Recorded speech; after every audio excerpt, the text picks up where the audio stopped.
Not gonna lie, guys.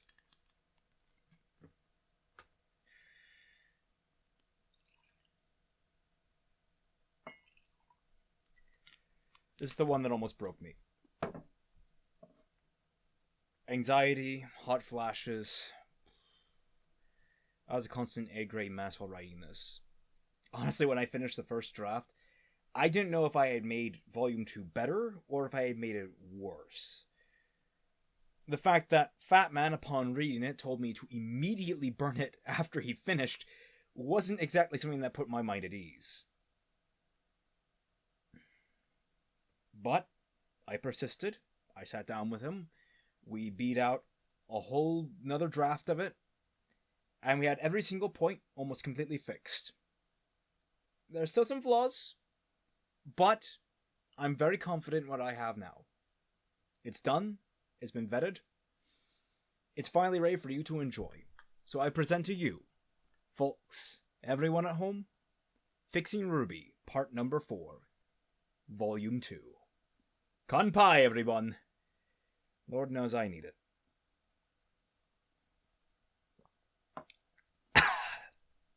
Damn, that's good.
Alright, here we go. RWBY Volume 2. Up until Volume 5, this was the black sheep of the franchise, featuring exacerbations of issues that have plagued the series to this day, including but not limited to a desire to add more lore elements instead of expanding on old ones, a lack of narrative spine, and the continued inflation of the cast, which I'm at the very least happy to say Miles and Carrie have admitted was a failure of their early work. Like I said in my last video, they're learning, just not quite as fast as they need to in order to stop this ship from sinking. However, that's what I'm here to at least attempt today, to find a way to fix RWBY from the ground up while keeping intact as many elements as possible from the original source material. If you're new to the channel, this is following 3 other videos where I've already tackled the subjects of lore, history, and the Volume 1 of RWBY, and I'll be building off that for a framework, so if you find yourself confused, I highly recommend you look back at the other videos to get a clearer picture of what I'm doing with the series here. Also, maybe go back and watch them anyway. I put a lot of effort into them, and I don't have a lot of money these days, and the ad revenue certainly wouldn't hurt. There's an interesting quirk to adapting Volume 2 as opposed to Volume 1. In Volume 1, there were massive issues permeating the in-betweens and downtime where there could have been elaboration on important points the audience would find invaluable in understanding the world of Remnant, coupled with a distinct lack of direction that led there being no singular main plot to speak of. Sure, there were capstone episodes with Tortrick, but nothing was really accomplished in that time by our protagonists beyond getting them in the same space. That's why when I turned Volume 1 into Season 1, I decided to make it an almost entirely character-focused season over a plot-focused season. The story wasn't so much about Tortrick and the mystery behind his operation, but rather Team RWBY becoming Team RWBY. You could argue that it was the point of the actual Volume 1, but considering how little RWBY, Weiss, and Yang actually factored into Blake's subplot, I'd hardly say it was an effective way of conveying the idea. Giving them an intra-team drama and then having the 4 of them come together to beat an entertaining bad guy at the end of Season 1 seemed like the easiest solution to the conflicting plot layout Volume 1 suffered. But with Volume 2, there's actually a plot, and actually I'd say it's a pretty good plot, and in fact there are a number of good scenes that bolster that plot.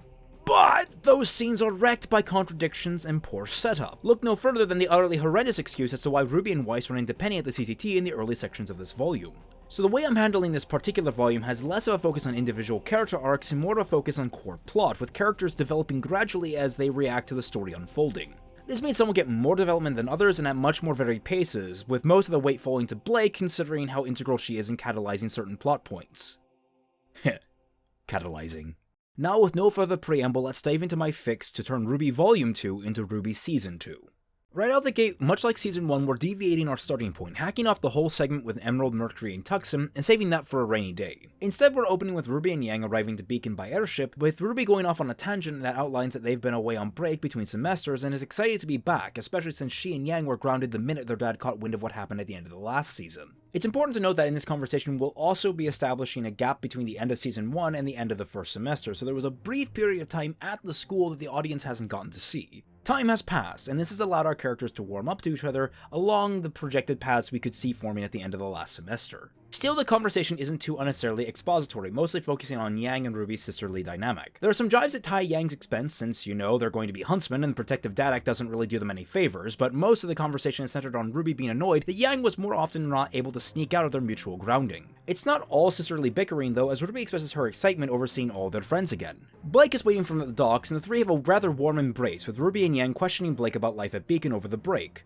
Blake, having stayed at the school between semesters, comments that it was pretty nice. Ren was good company, and Nora's shenanigans kept things interesting. The three chat about some of the crazier things that went down during break, keeping a comfortable small talk going for just a while to give the audience a laugh, and then they see a Schnee Company airship landing at the docks a little further down. This is where Weiss is reintroduced to the audience, composing herself over the airship's bathroom mirror. Incidentally, this is the first time we've seen Weiss in a vacuum apart from any of the main cast, and it should be noted that her demeanor is far more relaxed than we've ever seen her before. Her back is less straight, her face isn't controlled, and she seems smaller compared to how confidently she's normally portrayed. This is Weiss more near her natural state, and it shows how much effort goes into propping up her persona among the public. With a breath, her demeanor shifts and she becomes the Weiss we know, swiftly exiting the airship.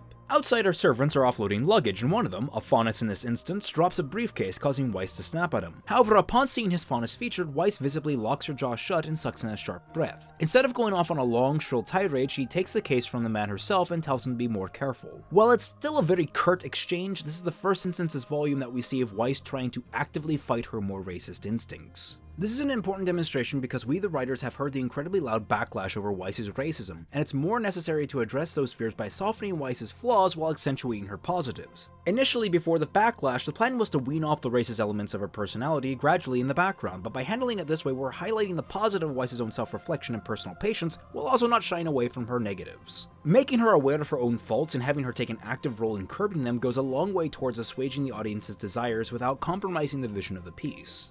After this brief exchange, the rest of RWBY approaches, and while it's clear that they want to comment on that small little back and forth, they refrain, instead launching straight into a group hug composed of RWBY and Yang. Blake abstains, which Weiss seems to appreciate considering how irritated she is by the two sisters squeezing her to death. She greets them back, hugging them back almost against her will before presenting the three with gifts she got while in Atlas.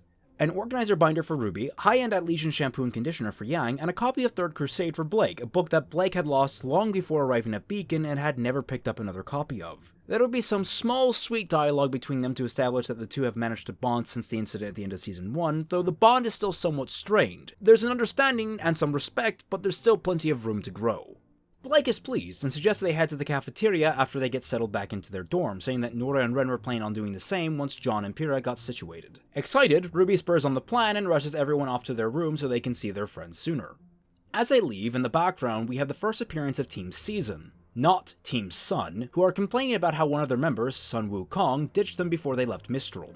They all hope their teachers manage to track him down, and they all agree to give him an earful when he finally gets to Vale. Now we finally cut to an event from the original episode, that being the cafeteria scene, and the majority of this is left completely untouched, though the bit with Weiss's binder is switched from a fourth wall breaking Nixon reference to an amazement over RWBY filling the binder Weiss gave her with best day ever ideas in such a short turnaround. There are some other small tweaks, like changing RWBY's line about students arriving from other schools to fit with the fact that no students arrived at Beacon for the previous semester. Additionally, instead of Sun and Neptune walking in on the fight, it's Coco and Velvet, who are instead talking about anxiety over 2 training missions they're going to need to go on near the end of the semester. Coco will, of course, be the one to get covered in food at the end of this, because she's the chic one. The fight itself remains as fun and goofy as it originally did in the main show, and it does a great job of showcasing all of RWBY and Juniper's talents. But in particular, when Pyrrha polarizes all of the cans in the room, there's a brief cut to Cinder outside the hall pausing to look in and watch for a brief moment, surprised to see Pyrrha's semblance. But other than that small addition, the scene continues as it did before, ominous Ozpin statements and all, and we fade out to the episode's stinger scene with Torchwick. Instead of getting a confrontation scene between Roman and Cinder, we're instead get to see the end of a successful death theft by the members of the White Fang. Roman seems to be the man in charge, charge, and he shares some words with the actual White Fang leader present, the lieutenant, who expresses his surprise and respect over how efficiently Roman operated. Roman, ignoring the low expectations, preens his feathers over the compliment and adds a self-deprecating remark that so long as children stayed out of the picture, he can work wonders. He gives his own compliment back to the lieutenant about the efficacy of the White Fang troops, remarking how much work could be done when the workforce he had was actually competent. The lieutenant waxes back that motivation other than greed is a powerful tool, and Roman disagrees, though he clarifies that there's more than one kind of greed in the world, and that selfish desires can work wonders towards motivating a man. The episode ends as they board a bullhead with their troops and take off.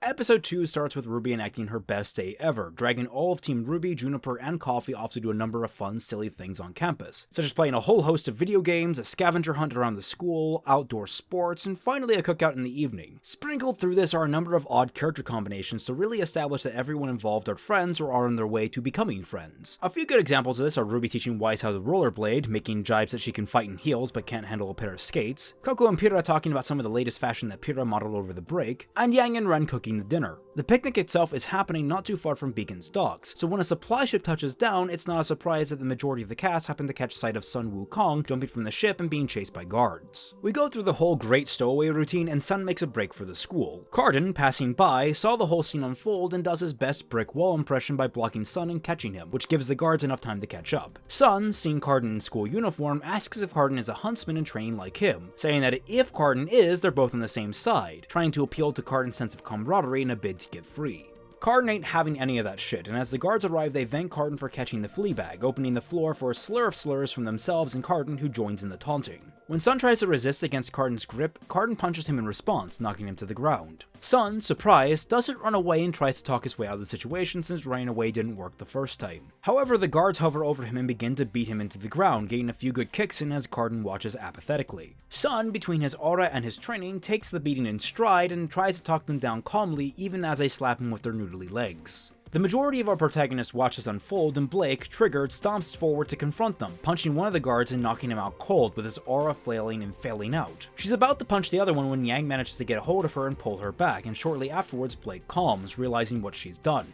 She's horrified she did something so terrible and is stunned to silence. The other guard calls Blake crazy just as RWBY steps in to defuse the situation, taking command and responsibility as Blake's team leader. RWBY explains that Sun is a huntsman problem and that Team RWBY will take him to Ozpin. The remaining guard asks about her dealing with Blake, as Blake did kind of commit aggravated assault, to which Yang replies, "What about her?" while slamming her fists together. Safe to say, the guard drags his buddy off and doesn't bother them again. Carden turns to RWBY, frowning, and lays down he will personally take Sun to Ozpin. Instead of arguing, RWBY volunteers to go with him, so she and the rest of the team can keep an eye on Carden's behavior. We cut to Ozpin's office, where Sun is getting a proper reprimand from Glinda, while Ozpin addresses the rest of the students that accompanied him. After he thanks them, Carden raises the issue of Blake assaulting the dock guard, and RWBY comes to her defense, laying out the full scope of the situation. Ozpin briefly calls RWBY's side of the case into question, not accusingly so, just trying to make sure she's not bending the truth or leaving out details to defend her teammate, as many leaders would. Wise surprises everyone by speaking up to support RWBY's account of events, and Wise's rather pristine reputation for honesty, blunt honesty, but honesty nonetheless, gives Ozpin all he needs. Giving Blake a very knowing look, he says he understands the situation and can turn a blind eye in this circumstance. He asks that Blake, her teammates, and Carden all take care to watch their behavior in public from now on and take into consideration how their actions reflect back on Beacon Academy. Carden is none too pleased, especially since Ozpin's statement comes off as a veiled reprimand of Carden as well.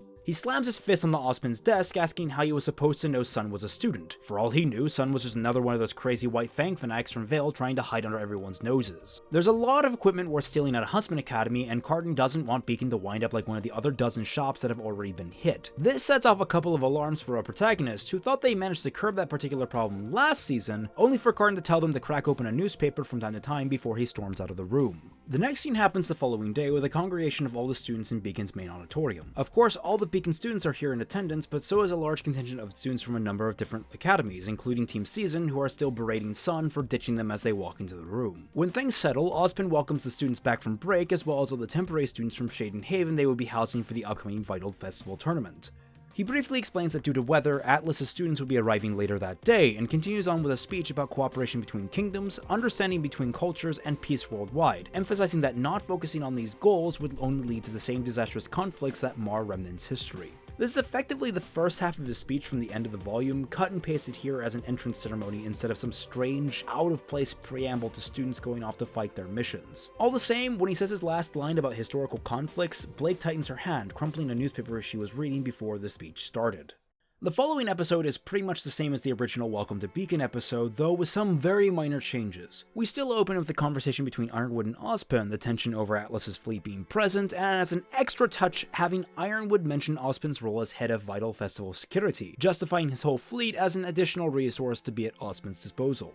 RWBY's board game is relatively inoffensive and just needs minor tweaks to establish both Sun and Neptune as new friends, with Sun strolling around to thank them for helping him when he arrived. The team is good-natured about it, though Weiss does scold him a little for breaking the law just to get to school on time. Sun takes this in stride while laughing it off, and in fact, this is where Neptune and Weiss somewhat hit it off, putting jibes and jokes in Sun's side. Blake, having been distant the whole game, goes back to the dorm. This is of course where Blake flashes back to her little chat with Ozpin, and the only serious tweak we're making here is having Ozpin distinguish that students either get into Beacon with transcripts from a registered Huntsman feeder school, or by taking an intensive exam, opening a way for students outside the kingdoms or unable to attend certain schools to get their footing in a Huntsman program. Other than that, the scene continues unchanged. This is then followed by Blake being confronted by the rest of Team RWBY, swapping out Weiss's chair shenanigans for a more heart-to-heart moment where Weiss ties in how being friends with Blake has made her question how she treats others, and how Blake should give her team a little trust with her anxieties. Blake comes clean about being anxious over the whole White Fang stealing dust thing again, worried that since they never found his body, Roman escaped to begin peddling his cover stories again, and RWBY rallies them all to investigate.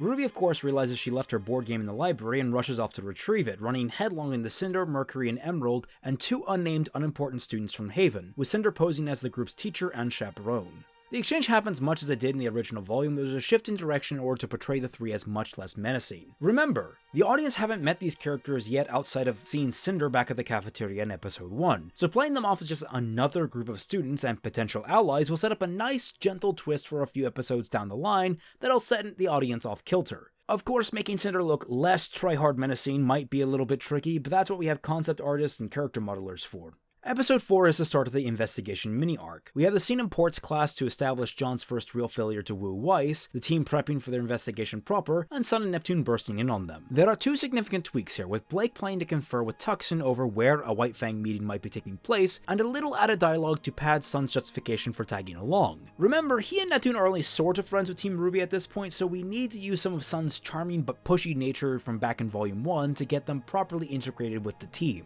This is also the point where Sun confirms his suspicions that Blake is a Faunus, and his laid-back attitude win him the chance to pair it off with her, especially since he doesn't mind beating up, quote, crazy cultist jerks, unquote. Weiss then drools over Neptune and the teams pair off to go where they need. When we arrive with RWBY and Weiss to the tower, the discussion is tweaked to change some of the lore for logical reasons. No longer are they going to the tower because RWBY just thought it was cool, but the Schnee Dust Company actually invested in its construction and has a permanent presence on one of its floors, an effective Schnee-themed palette swap of the communication floor we saw in the original show. This allows her to access not just digital, but also physical files to supplement her research and gives her proper justification for going to the physical location. Otherwise, their conversation is the same. They run into Penny, and RWBY ditches Weiss in order to figure out what's up with her. Weiss goes through her whole phone call routine, gets access to all the documents she needs, and gives her sister the cold shoulder, all while RWBY and Penny discuss what happened after the incident with Torchwig. Penny explains that this was her first time to a different kingdom, and while her dad was happy she was doing so well socializing, her getting involved in stopping a dust robbery kinda set off some alarms, so he had her taken back to Atlas for a brief spell. We'll later learn more, but effectively she was allowed to return so long as she had proper supervision. Supervision that mandated she not associate with any of Team RWBY. And when RWBY herself inquires as to who told Penny not to talk to them, that's when we get the scene with Ironwood and his spiffy new robots.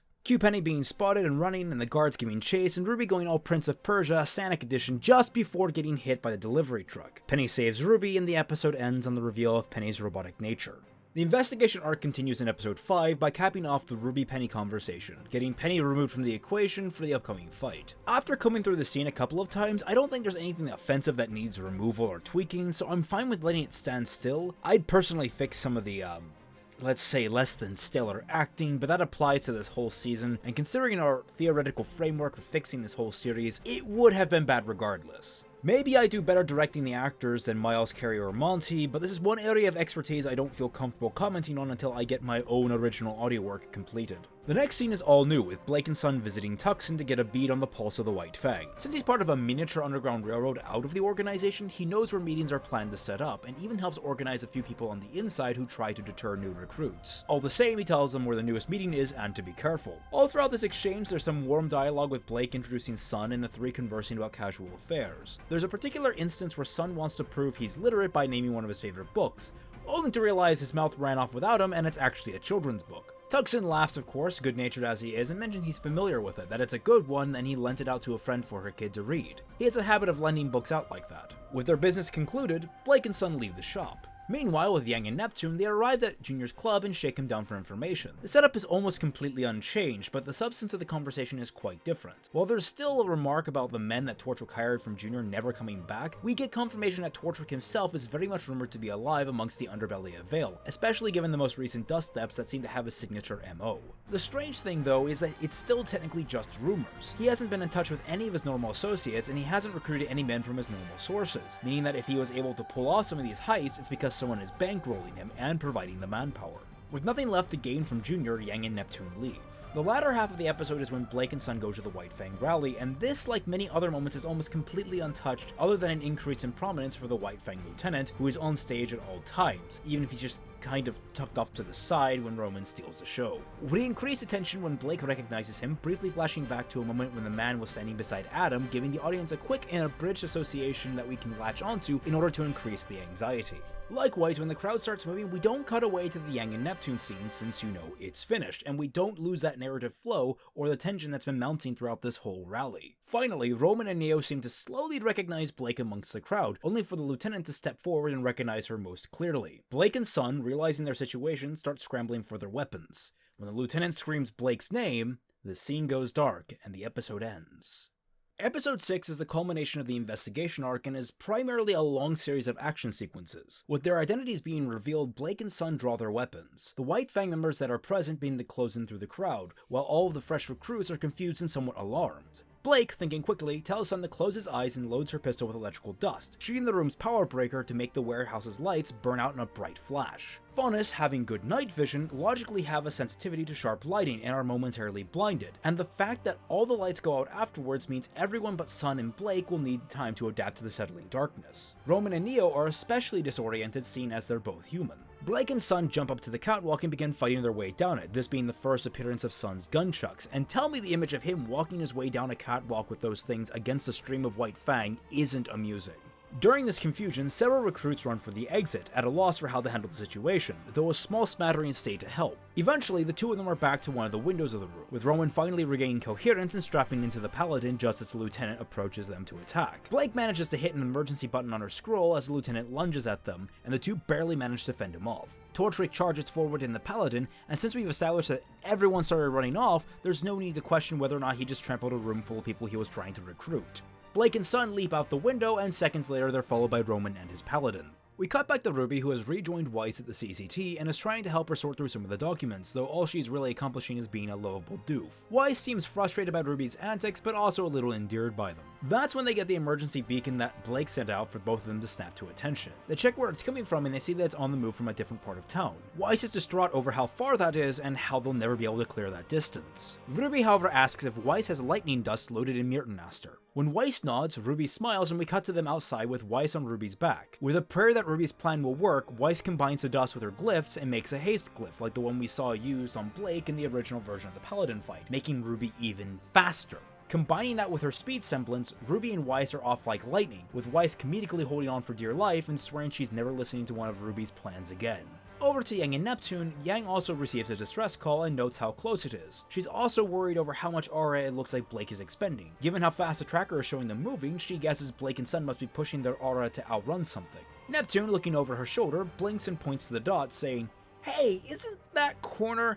just as Blake, Sun, and the Paladin streak down the road past them. Yang throws on her helmet and Neptune hops on behind her and the two give chase. We catch up with Blake and Sun, who are somewhat winded from running, but keep pushing, their auras glowing around them very faintly so we can tell that they're using that to keep pace ahead of the Paladin. The chase happens as it did before, though now we have Yang getting on a scroll call with RWBY and Weiss, getting them up to speed on what's chasing Blake and Sun. We can even have Weiss trying desperately to juggle holding on to RWBY and holding on to her scroll. We see RWBY drop Weiss off on the overpass she winds up jumping off of at the end of the chase. RWBY speeds down below the overpass is set up for the rest of the team's arrival, and we fall into much the same fight as the Paladin fight in the original volume, only now with a few small touches to indicate that yes, this Paladin itself is a prototype and has a number of faulty features, most prominent being the laser targeting being disrupted by Weiss's fog. The fight ends much the same, with minor tweaks to show there's a little history between Yang and Neo now when she appears, and instead set up that Yang is the one who makes the joke about their plans falling apart, albeit somewhat self-deprecatingly. This is where Weiss accidentally lets out a small chuckle over the joke, which she is quick to try and cover up as police lights close in from the distance. We cut to Sun and Neptune at the noodle stand, wonder briefly how this old guy has so many jobs, and the episode ends.